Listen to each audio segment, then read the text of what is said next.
खाना तो काफी बढ़िया बनाया है तुम दोनों ने ही। नताशा बहू, तुम्हारे हाथ का पालक पनीर खाकर तो मैं अपने हाथ का पालक पनीर भूल गई। और तुमने भी ठीक ठाक बिरयानी बना ली है श्रेया बहू, लेकिन नताशा बहू का पालक पनीर मुझे ज्यादा पसंद आया। ये लो नताशा बहू, अपनी पहली रसोई की रस्म का तोहफा। वाह माँ जी, प्लैटिनम रिंग। पता है माँ जी, मुझे कब से प्लैटिनम रिंग लेनी थी। जानती हूँ, समधन जी ने बताया था, इसीलिए तो मैंने तुम्हारे लिए प्लैटिनम रिंग बनवाई। श्रेया बहू, ये लो तुम्हारी पहली रसोई की रस्म का तोहफा, चांदी की अंगूठी है। माँ जी, अंगूठी तो काफी ज्यादा सुंदर है मेरी। माँ ने जो मुझे चांदी की अंगूठी दी थी ना, वो भी बिल्कुल वैसी ही है। मेरी प्लैटिनम रिंग के सामने तुम्हारी ये चांदी की अंगूठी तो मिट्टी के तिनके जितनी भी नहीं दिख रही। काश तुम भी मेरी तरह अमीर परिवार से होती तो माँ जी आज तुम्हें भी मेरी तरह ही प्लैटिनम रिंग देती, ना कि चांदी। नताशा, ये चांदी की अंगूठी मेरे लिए किसी हीरे की अंगूठी से कम नहीं है। अभी तक तो आप दोनों बहू की पहली रसोई की रस्म के तोहफे से समझ गए होंगे कि नताशा एक अमीर परिवार से आई हुई बहू है, तो वहीं श्रेया एक गरीब परिवार से थी, जिसके चलते उर्मिला श्रेया को कुछ ज्यादा खास पसंद नहीं करती थी। मेरी और सुधांशु की शादी को कितना वक्त हो गया और हम दोनों अभी तक कहीं भी बाहर नहीं गए। मुझे अपने हनीमून पर बाली जाना है। मैंने तेरे सोशल मीडिया अकाउंट पर देखा था, मुझे पता है कि तुझे घूमने फिरने का काफी शौक है। बाली ही क्यों, तुम लोग थाईलैंड भी चले जाना, अगले महीने का मौसम ठीक रहेगा घूमने के लिए। शादी को तो हमारी भी काफी वक्त हो गया है। मैं सोच रही थी कि हम लोग भी इस बार मनाली घूमते हैं। मनाली जाने के लिए तेरे पति के पास इतने पैसे हैं, वो तुझे घुमा सकेगा मनाली। और नहीं तो क्या देवरानी जी, अब मेरे पति की तरह तुम्हारा पति थोड़ी ना बिजनेस करता है। वो तो बस एक छोटी कंपनी में काम करता है और जितनी उसकी तनख्वाह है उतने पैसे में तो तुम बस मनाली ही जा सकते हो। वहां रहना, घूमना फिरना, वहां से आना तुम्हारे बस की बात नहीं। श्रेया और विनोद ने लव मैरिज की थी। विनोद की इनकम काफी ज्यादा कम थी, जिसके चलते वो घर में काफी कम पैसे दे पाता था। इसलिए उर्मिला विनोद को ज्यादा पसंद नहीं करती थी। ऐसे ही काफी समय गुजरता है और अब उर्मिला अपने परिवार के साथ बाहर वेकेशन पर जाने का प्लान बनाती है। जब से मैंने तुम्हारी सुधांशु की बाली और थाईलैंड की पिक्चर देखी, तब से मेरा भी कहीं घूमने का मन कर रहा है। पता है, जब मेरे बच्चे छोटे थे तो मैं उनके साथ अक्सर साल में 1 से 2 बार घूमने के लिए वेकेशन पर जाती थी। तो क्यों ना इस बार हम लोग वेकेशन पर चले। माँ जी, कितना टाइम हो गया, चलिए ना वेकेशन पर चलते हैं, लेकिन उससे पहले हमें काफी सारी शॉपिंग करनी होगी। हमें वेकेशन के लिए ड्रेस भी तो लेनी है। ठीक है नताशा बहू, फिर हम शाम को निकलते हैं वेकेशन ड्रेस की शॉपिंग के लिए। श्रेया बहू, तुम भी शाम को तैयार रहना। शाम में उर्मिला अपनी दोनों अमीर और गरीब बहू को लेकर एक मॉल में जाती है, जहां पर तरह तरह की वेस्टर्न, इंडो वेस्टर्न, ट्रेडिशनल और भी कई तरह की अलग अलग ड्रेसेस थीं। वाह माँ जी, इस मॉल में तो बहुत अलग अलग तरह की ड्रेसेस हैं। मुझे तो ये सारी ड्रेस काफी ज्यादा पसंद आ रही है। हम जिस जगह जा रहे हैं उस जगह की ये सारी ड्रेस परफेक्ट हैं। नताशा बहू, इस सेक्शन से भी अच्छे कपड़े दूसरे सेक्शन में हैं। वहाँ पर काफी तरह तरह की नई डिजाइन की वेस्टर्न ड्रेस हैं। नताशा और उर्मिला दूसरे सेक्शन में ड्रेस देखने लगती हैं, तो वहीं बेचारी श्रेया बस उनके पीछे पीछे घूमती है। माँ जी, ये वाली ड्रेस कैसी है? मेरे पास तो ये कलर भी नहीं था। बहू, तू ये प्रिंटेड वाली ट्राई कर, ये इससे भी ज्यादा अच्छी है। लेकिन माँ जी, ये कुछ ज्यादा शॉर्ट नहीं हो गई? अरे बहू, ये तो है, लेकिन कितनी प्यारी है और तुझ पर तो और अच्छी लगेगी। मुझे भी ये काफी पसंद आई, एक बार ट्राई तो करके देख। उर्मिला नताशा को ट्राई करने के लिए काफी सारी ड्रेस देती है। इस शॉप से शॉपिंग करने के बाद अब वो लोग दूसरी शॉप पर जाते हैं। नताशा बहू, एक बार ये ड्रेस तो देख, आगे से शॉर्ट और पीछे से लॉन्ग है, तुझ पर काफी अच्छी लगेगी। माँ जी, मानना पड़ेगा, आपकी उम्र के हिसाब से आपके कपड़ों की चॉइस तो काफी ज्यादा बढ़िया है। अरे बहू, सिर्फ उम्र से बूढ़ी हूँ, दिलो दिमाग से अभी भी जवान हूँ। उर्मिला नताशा और भी कई सारी ड्रेसेस देखने लगती हैं। वेकेशन के लिए भी तभी श्रेया को एक ड्रेस पसंद आती है जो एक डमी पहने हुए थी। श्रेया उस डमी के पास जाती है और उस ड्रेस को देखने लगती है कि तभी वहां नताशा आती है। माँ जी, ये ड्रेस कितनी ज्यादा प्यारी है ना। अभी तक मुझे सबसे ज्यादा पसंद आई है ड्रेस, ये तो मैं लेकर रहूंगी। नताशा, ये ड्रेस तो मुझे भी काफी अच्छी लगी है। तुमने तो इतनी सारी ड्रेस ली हैं, क्या ये ड्रेस मैं ले सकती हूँ? ड्रेस अच्छी लगने से क्या होता है? तुमने इसका प्राइस देखा है? इतनी हैसियत है तुम्हारी जो तुम इतनी महंगी ड्रेस खरीद सको? और नहीं तो क्या। और तूने सारी शॉपिंग बैग्स कहाँ रख दिए? जा जल्दी से लेकर आ। नताशा बहू, जल्दी से ड्रेस पैक करवाते हैं, अभी हमें और भी कई तरह का सामान लेना है। जब बिलिंग की बारी आती है तो नताशा देखती है कि 30,000 से ऊपर का बिल बना है। ये देख, मैंने तो कुछ ज्यादा ही वेकेशन की ड्रेस ले ली माँ जी, कितना ज्यादा बिल बना है। तो क्या हुआ, पैसे तो मैं दे रही हूँ ना। अब वेकेशन पर जाएंगे तो थोड़ी ना घर के सारे कपड़े पहन कर जाएंगे। फिक्र मत कर, मैं तो अभी भी कह रही हूँ कुछ और पसंद हो तो वो भी देख ले। अपनी अमीर बहू की वेकेशन की ड्रेस की शॉपिंग करवाने के बाद अब उर्मिला अपनी गरीब बहू को लेकर एक छोटी सी कपड़ों की दुकान पर आती है, जहां सिर्फ कॉटन के सूट और साड़ियां ही थी। भाई साहब, थोड़े हल्के सूट और साड़ियाँ दिखाइए ना, और हाँ, थोड़े सस्ते दामों में। अरे भाई, इससे हल्की साड़ी और सूट नहीं है हमारी दुकान पर। 200 रुपए की साड़ी है, अब इससे कम और क्या ही दूं मैं आपको। माँ जी, आपने नताशा को तो वेकेशन के लिए इतनी यूनिक और वेस्टर्न ड्रेस दिलाई है, लेकिन आप मुझे ये साड़ी और सूट दिलवा रही है। इन्हें पहनकर मैं वेकेशंस पर कैसे जाऊंगी? बहू, जितना तेरा बजट है ना, उसमें तो यही सब आएगा। और किसने कहा कि मैं तुझे दिला रही हूँ? तू खुद जो पैसे लाई है ना, उससे ये सब लेगी। इसलिए मैं तुझे इस दुकान पर लेकर आई हूँ। अगर वहाँ मॉल से दिलाती तो तेरी काफी बेइज्जती होती। चल अब जल्दी से जो साड़ी और सूट पसंद आ रहा है वो ले ले। श्रेया को उस दुकान से कुछ भी पसंद नहीं आता है, लेकिन बेचारी कर ही क्या सकती थी, जिसके चलते श्रेया अपने मन को मारते हुए 1-2 साड़ी और सूट वगैरह ले लेती है। और अब घर जाकर दोनों बहुएं वेकेशंस की तैयारी करती हैं। 2 दिन बाद उर्मिला अपनी बड़ी सी गाड़ी में अपनी दोनों बहुओं और बेटों को लेकर वेकेशन स्पॉट पर पहुंच जाती है। माँ जी, हमने जो वेकेशंस के लिए ड्रेस ली है वो तो काफी ज्यादा वाइब दे रही है। यहाँ आपने काफी अच्छी शॉपिंग कराई मुझे वेकेशंस की ड्रेस की। यहाँ पर जितने भी लोग हैं उन लोगों में से सबसे अच्छी ड्रेस तो मेरी है। वही तो बहू, मेरी बहू सबसे सुंदर लग रही है। चल उधर चलते, वहाँ जाकर ढेर सारी फोटो लेंगे। नताशा अपनी अलग अलग वेस्टर्न ड्रेसेस पहनकर वेकेशंस को काफी ज्यादा एंजॉय करती है, तो वहीं बेचारी गरीब बहू श्रेया पूरी वेकेशन पर साड़ी सूट में अनकंफर्टेबल होती रहती है। मैं जानता हूँ श्रेया, तुमसे वेकेशन पर के साड़ी सूट नहीं पहना जा रहा है। तुम फिक्र मत करो, छुट्टी लेने से पहले मैंने बॉस से थोड़ा एडवांस ले लिया था। यहीं पास में एक कपड़ों की दुकान है, तो मेरे साथ चलो, मैं तुम्हें कुछ कपड़े दिला देता हूँ। थोड़े सस्ते ही सही, लेकिन विनोद श्रेया को थोड़े कंफर्टेबल कपड़े दिलवाता है, जिसे पहनकर अब श्रेया भी इस वेकेशंस को एंजॉय कर पाती है। और ऐसे ही 1-2 दिन गुजर जाते हैं। नताशा पीछे से लॉन्ग और आगे से एक शॉर्ट ड्रेस पहनकर नदी के पास फोटो क्लिक कर रही होती है कि तभी गलती से नताशा का पैर अपनी ड्रेस में आता है और वो नदी में डूबने लगती है। कोई बचाओ मुझे, बचाओ, मुझे तैरना नहीं आता। माँ जी, बचाइए मुझे। अरे कोई मेरी बहू को डूबने से बचाओ, वो डूब रही है, कोई तो उसकी मदद करो। नताशा को इस तरह पानी में डूबता देख श्रेया भागती हुई जाती है और नदी में छलांग लगाकर नताशा को पानी में डूबने से बचाकर बाहर ले आती है। नताशा, आंखें खोलो, आंखें खोलो अपनी, तुम ठीक तो हो ना? थोड़ी देर में नताशा को होश आता है। अब नताशा बिल्कुल ठीक थी कि तभी उर्मिला की नजर श्रेया के हाथ पर जाती है। श्रेया के हाथ से काफी खून निकल रहा था। श्रेया बहू, तुम्हारे हाथ से तो काफी ज्यादा खून निकल रहा है, डॉक्टर के पास चलो। ये तो छोटी मोटी चोट है, जब मैं नदी में कूदी थी तब शायद लग गई होगी, लेकिन हमें सबसे पहले नताशा को डॉक्टर के पास लेकर जाना चाहिए।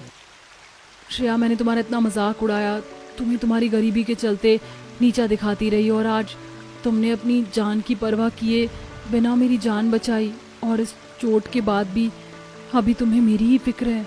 आई एम सॉरी श्रेया, मुझे मेरे बिहेवियर के लिए माफ़ कर दो। तुम दोनों में भेदभाव करके मैंने भी कोई महान काम नहीं किया। पहले सिर्फ मैं अपने बेटे को ही नापसंद करती थी, लेकिन धीरे धीरे उसकी पत्नी को भी करने लग गई। कितनी गलत थी मैं बहू, मुझे माफ़ कर दे। श्रेया अपनी सास और नताशा को माफ कर देती है और अब उर्मिला श्रेया के लिए भी वेकेशन की काफी अच्छी ड्रेस लेकर आती है, जिसे पहनकर दोनों बहुएं अपनी सास के साथ वेकेशन को एंजॉय करती हैं। और साथ ही अब उर्मिला अपने बेटे को भी दिल से अपना लेती है। ओह माय गॉड, तो आज हमारे कॉलेज की मिस बहन जी नया सूट सलवार डालकर आई हैं इतनी गर्मी में। क्यों, ये भी तुम्हारी माँ ने बनाया है तुम्हारे लिए? हाँ, तुम्हें उससे क्या? सही बात है, तुम इस गर्मी में कुछ भी पहन कर आओ, मुझे इससे क्या। बट पिछले 1 सेमेस्टर से हम तुम्हें देख रहे हैं अपनी माँ का सिला हुआ बहन जी टाइप का सूट सलवार पहनकर कॉलेज आते हुए। अरे अब तो हमें देखकर अपना ड्रेसिंग सेंस चेंज कर लो। और निहारिका, तुम तो जीन्स टॉप पहनती हो फिर भी इस बहन जी के साथ घूमती हो। हाँ, क्योंकि पूजा कॉलेज की टॉपर है और तुम भोंदू। अब समझ में आया मैं पूजा के साथ रहना क्यों पसंद करती हूँ। निहारिका सिमरन को सुनाकर पूजा के साथ वहां से चली जाती है और कैंटीन में दोनों दोस्त लंच करते हुए बात करती हैं। तुमने सिमरन को कुछ ज्यादा ही बोल दिया, तुम्हें नहीं बोलना चाहिए था। ऐसे कैसे नहीं बोलना चाहिए था, बहुत हवा में उठी थी, जवाब देना तो जरूरी था। अमीर है तो क्या कुछ भी बोलेगी, और मैं तो कहती हूँ तुम भी उसे जवाब देना सीखो। आखिर कब तक बर्दाश्त करोगी? इस तरह निहारिका पूजा का हर कदम पर साथ देती है। पूजा कॉलेज की सबसे अच्छी लड़की थी। समय यूं ही गुजरता है और एक दिन क्लास में टीचर आकर समर वेकेशन से जुड़े कुछ चीज अनाउंस करती हैं। स्टूडेंट, गर्मी बहुत ज्यादा है, इसीलिए इस बार कॉलेज वालों ने फैसला किया है कि आप सबको समर वेकेशन पर कहीं बाहर ले जाया जाएगा। तो आप सब अपनी तैयारी कर लीजिए, क्योंकि अभी डिसाइड नहीं है कि कहाँ जाना है, पर कुछ ही दिनों में आपको वो भी बता दूंगी। इतना बोलकर टीचर वहां से चली जाती है, जिसके बाद सभी बच्चे आपस में डिस्कशन करने लगते हैं और तभी सिमरन आकर पूजा से कहती है, तुम तो पहली बार बाहर जा पाओगी ना, वो भी कॉलेज वालों की बदौलत। पर मैं ये सोच रही हूँ समर वेकेशन पर तो सब अच्छे कपड़े पहनेंगे, पर तुम क्या पहनोगी? अपनी माँ का सिला सूट सलवार। सिमरन की बातें सुन पूजा को काफी बुरा लगता है और वो उदास अपने घर आती है। क्या हुआ पूजा, आज तो बड़ी उदास लग रही है। सब ठीक तो है? कहीं ऐसा तो नहीं धूप में आने की वजह से तुझे थकान हो गई? नहीं माँ, कॉलेज की तरफ से सभी बच्चों को समर वेकेशन के लिए बाहर ले जाया जा रहा है। अभी बताया नहीं गया है कहाँ जाना है। मैं सोच रही हूँ मैं ना जाऊं। अरे पूजा, किसने कहा तेरे पास अच्छी ड्रेस नहीं है पहनने की? तेरी माँ खुद टेलर है। तेरी माँ सिर्फ सूट बनाना नहीं जानती, वो सारे कपड़े सिल लेती है। क्यों सुमित्रा, तुम हमारी बेटी के लिए कुछ अच्छी ड्रेस बना दोगी ना, जो वो इस गर्मी में पहन सके? अपने माता पिता की बात सुनकर पूजा को बहुत अच्छा लगता है और अगले दिन एक बार फिर टीचर जाकर क्लासरूम में अनाउंसमेंट करती है। तो बच्चों, प्लान बन चुका है। हम अगले सैटरडे नाइट को ही गोवा के लिए निकलेंगे। तो सभी लोग अपनी 4 दिन की तैयारी कर लेना, क्योंकि गोवा में हम 3 दिन रुकने वाले हैं। अरे वाह, गोवा ये सबसे मस्त प्लान है। वहाँ तो बहुत सारे बीचेस हैं। मैं तो बीच के लिए कपड़े लूंगा और नाइट डिस्को के लिए अलग से। मुझे भी घर जाकर बहुत सारी शॉपिंग करनी है। वहाँ मैं पूजा की तरह बहन जी थोड़े ना बनकर जाऊंगी। देख लो पूजा, अभी भी मौका है, मना कर दो, क्योंकि हम तो जा रहे हैं शॉपिंग करने।